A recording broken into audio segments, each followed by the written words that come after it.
Hey everyone, welcome back to App Insight. Today, I'm going to show you how to clear your search history on TikTok.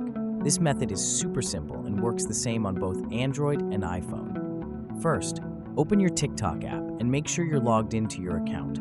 Once you're in, tap on your profile icon at the bottom right corner of the screen. Next, tap on the three horizontal lines at the top right corner to open the Settings menu.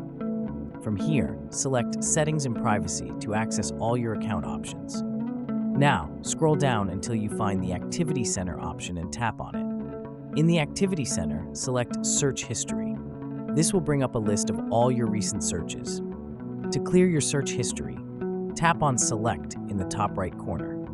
You can either choose Select All to clear all your search history at once, or you can go through and select individual searches to delete one by one. Once you've made your selection, just tap Delete and your search history will be cleared.